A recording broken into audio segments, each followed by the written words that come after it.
The 300 people in the studio silently walked toward the exits. Doc Severinsen slowly lowered his trumpet. Ed McMahon shot a bewildered look at Johnny Carson, his coffee mug suspended halfway to his lips. But Johnny couldn't take his eyes off Sinatra. Frank Sinatra sat in that orange guest chair like a king on a throne. His charcoal suit was impeccable, his silver hair perfectly styled, but his eyes, those blue eyes were piercing through Johnny like laser beams. "Get everyone out," Sinatra said. His voice was calm, controlled, but there was something underneath that made grown men feel like schoolchildren about to be disciplined. The studio emptied. For 7 minutes and 23 seconds, 30 million people waited at home. Their screens showed only technical difficulty, but what was said in those 7 minutes would end their friendship forever. But you won't believe how this nightmare began. It all started with a joke, a throwaway line Johnny Carson forgot within an hour. March 9th, a Tuesday night that seemed ordinary. Johnny Carson was at the peak of his cultural power. When Johnny liked you, you came a star. When he made fun of you, your career could end overnight. But Johnny had no idea he was about to create a monster. "Ladies and gentlemen, Vincent DeLuca," Johnny announced. A handsome man in his 40s walked onto the stage with confident stride. His Italian suit was perfectly tailored.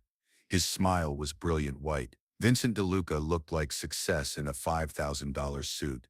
And for 12 minutes, Vincent DeLuca was absolutely perfect. He answered Johnny's questions with humor and humility. When asked about his success, DeLuca deflected with charm. "Johnny, I'm just a guy from Brooklyn who got lucky." When Johnny probed about his philanthropic work, DeLuca's voice took on warmth. "My mother cleaned hospital floor. She'd come home talking about sick children. I swore if I ever made it, I'd help those kids." The audience was eating it up. Johnny was laughing so hard he had tears in his eyes. Near the end, DeLuca mentioned casually that he was looking to diversify into music production. Johnny's eyes lit up. "Really? Music? A tough real estate guy from Brooklyn?" And then Johnny Carson made the joke that would destroy a family. "Well, hell, Vincent," Johnny said with that famous grin. "If you want to get into music, sponsor Frank Sinatra's daughter Nancy's new album. Kill two birds with one stone." The studio erupted in laughter.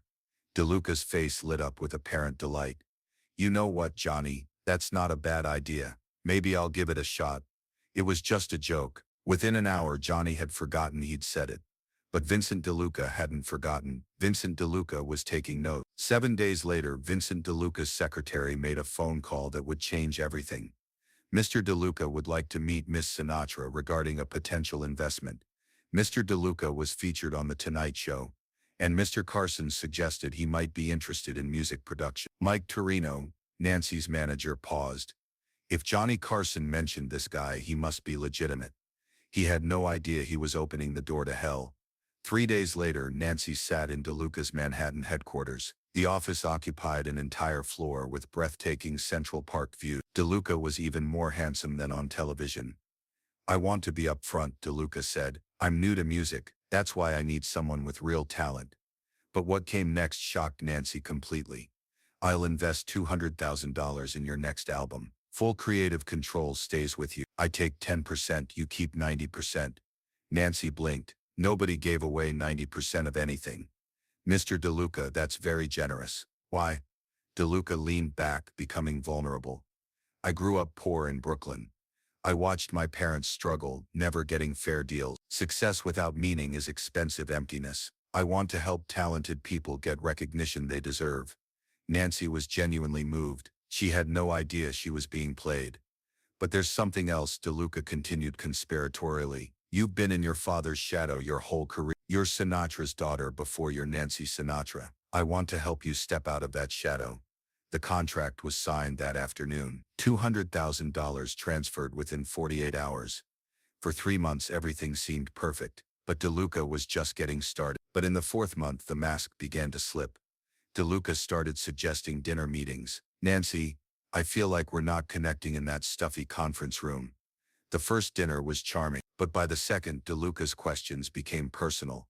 About her family relationships, romantic life, future plans. In the 5th month, the first red flag appeared. DeLuca sent birthday flowers to Nancy's apartment, 24 white roses with a card. To a truly talented artist, Vince, nothing inappropriate, but too personal for business. But in the 6th month, DeLuca made a move that should have terrified everyone.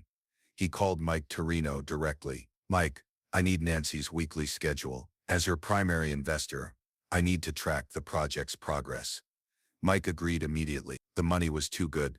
Nancy never knew that from that moment forward. Vincent DeLuca knew exactly where she was, every hour of every day. By the 7th month, Nancy couldn't shake the feeling something was wrong. Business meetings had evolved into therapy sessions. DeLuca would study Nancy with penetrating eyes, probing deeper than any investor should. Nancy, do you feel like you've ever had your father's approval as an artist rather than just his daughter? These weren't business questions. These belonged in a psychiatrist's office. By the 9th month, Nancy discovered DeLuca's investment came with strings she'd never seen. She arrived at the recording studio to find DeLuca in the producer's chair, headphones around his neck, looking like he was running the session. I had thoughts about yesterday's vocals, DeLuca said. I feel like you're holding back emotionally. We need to push you harder, dig deeper. Nancy felt a chill. DeLuca was talking about her emotional vulnerability, like a commodity he'd purchased. Vincent, artistic decisions are supposed to remain with me. DeLuca's smile never wavered. But something shifted in his eyes. Of course. I'm just offering suggestions. We both want this album successful, don't we? That night, Nancy called her father. Dad, Vincent DeLuca might be getting too involved. Frank's voice sharpened. If your instincts are telling you something's wrong, trust them. I don't care how much he's invested. If he's making you uncomfortable, we end it. But by the 10th month, it was already too late. Nancy arrived at her record label for a routine meeting. Instead, she faced 3 hostile executives. Nancy, said Harold Brennan, we need to talk about concerns about your current project. What concerns? We've had feedback from your investors about your professional reliability, about whether you're in the right headspace to deliver a commercially viable album. Nancy felt blood drain from her face. From Vincent DeLuca, there are questions about your emotional stability, about whether pressures of stepping out from your father's shadow might be affecting your judgment. Nancy stared in disbelief. These were exactly the phrases Vincent DeLuca had been using. Every accusation was a twisted version of Nancy's resistance to DeLuca's inappropriate involvement. Her erratic behavior was her discomfort with his invasive questions. Her difficulty taking direction was insisting on creative control. When she called DeLuca that evening, his voice carried a tone she'd never heard, satisfied, triumphant. I told them the truth, that I'm concerned about you, that this project's pressure seems to be affecting you unhealthily. You had no right. I had every right, DeLuca interrupted, his mask slipping completely. I have $200,000 invested in you. If I believe that investment is at risk due to your personal issues, I'm obligated to act. For the first time, Nancy understood. Vincent DeLuca wasn't an investor. He was a predator. The media campaign began subtly with a Hollywood gossip item. Which legendary crooner's daughter has been seen around town with a mysterious businessman? Nancy read with growing horror. She and DeLuca had never been around town together, but somehow their business relationship had been transformed into romance. 2 weeks later, the story escalated in a way that would make your skin crawl. Nancy was having dinner with girlfriends at Musso and Frank's when Vincent DeLuca walked toward their table. Nancy, what a wonderful surprise, he said, his voice carrying just the right volume and familiar affection. He kissed her cheek, a gesture that could be interpreted as either friendly or intimate. The conversation lasted 3 minutes.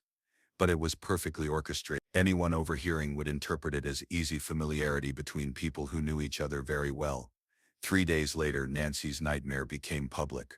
She opened the morning paper to find a photograph of herself and DeLuca at the restaurant, perfectly capturing the moment he kissed her cheek. The caption read, Nancy Sinatra's mystery man. Sources confirm she's been quietly dating successful businessman Vincent DeLuca. The image told a story that had nothing to do with reality, but it told that story perfectly. When she called the newspaper, the editor was unmoved. We have multiple sources confirming the relationship. Restaurant staff confirmed you arrived together. Nancy called Musso and Frank's. The maitre d' she'd known for years said, Miss Sinatra, we've been asked not to discuss customers' private affairs. Nancy understood immediately. DeLuca had gotten to the restaurant staff. Money had changed hands. Over the next 2 weeks, coverage intensified. More photographs appeared. candid shots suggesting a pattern of meetings. Stories grew elaborate. Friends say Nancy Sinatra is happier than she's been in years. The final blow came when Nancy's own manager turned against her. Nancy, I don't know what's really going on with you and Vincent, but the media coverage is becoming a problem. The speculation is overshadowing your music. Mike, there is no relationship. Vincent DeLuca is manipulating the media. Mike gave her a look of pity and skepticism. I've seen the photographs. I've talked to people who've seen you together. Denying something obviously true makes you look unstable. Nancy realized DeLuca had achieved something diabolical. He'd created a fictional relationship so convincingly that even her own manager believed it was real.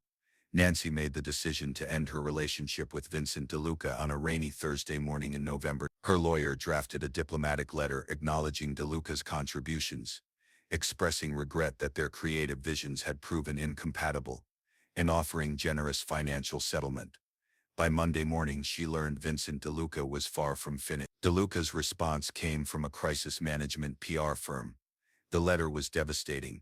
Our client is deeply saddened by Miss Sinatra's decision to terminate their relationship under circumstances, suggesting significant instability.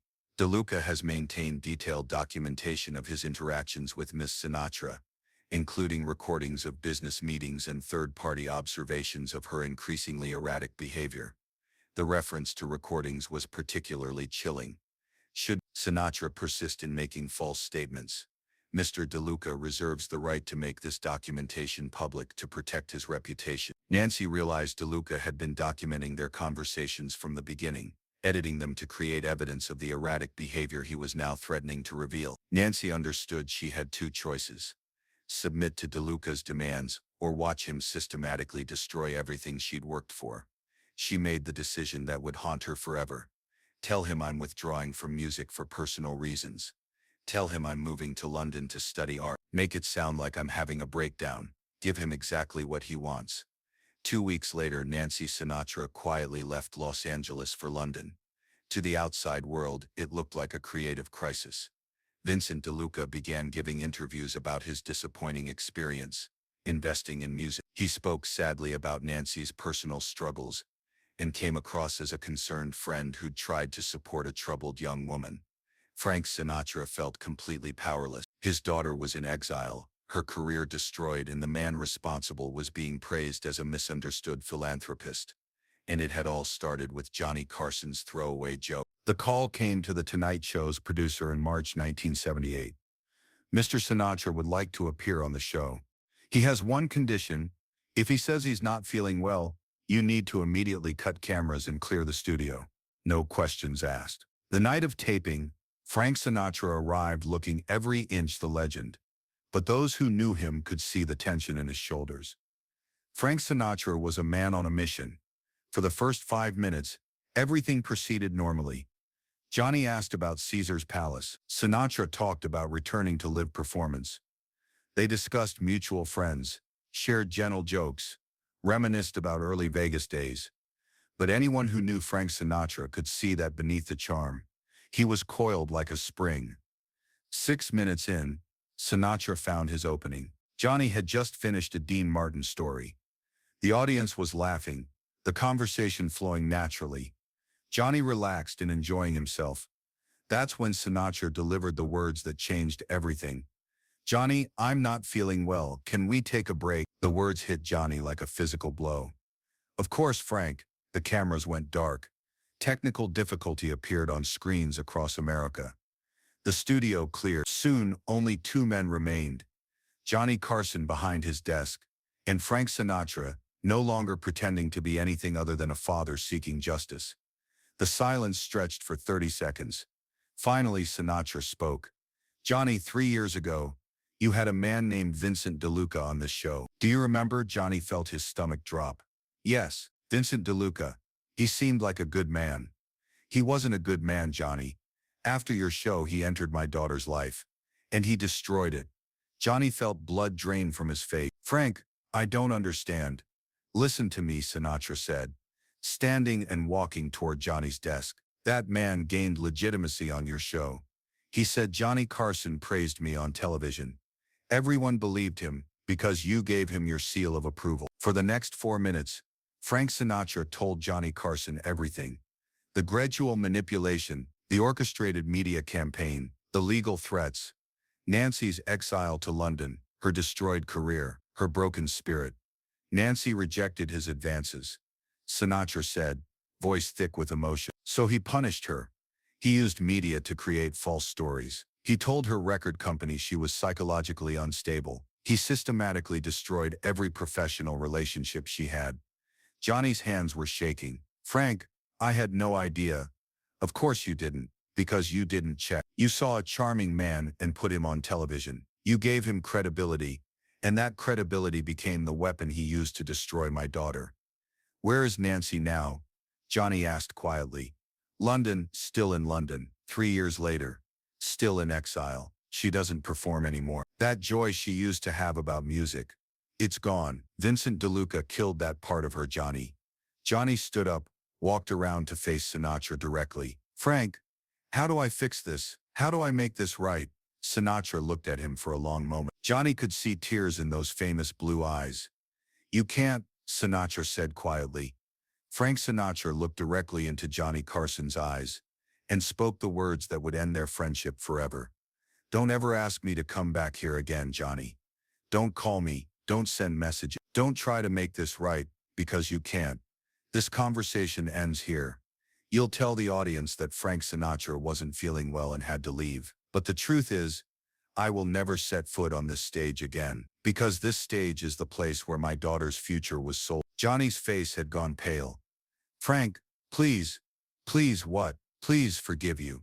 Please forget that your careless joke gave a predator the credibility he needed to destroy my child. Sinatra turned toward the exit, then stopped one final time.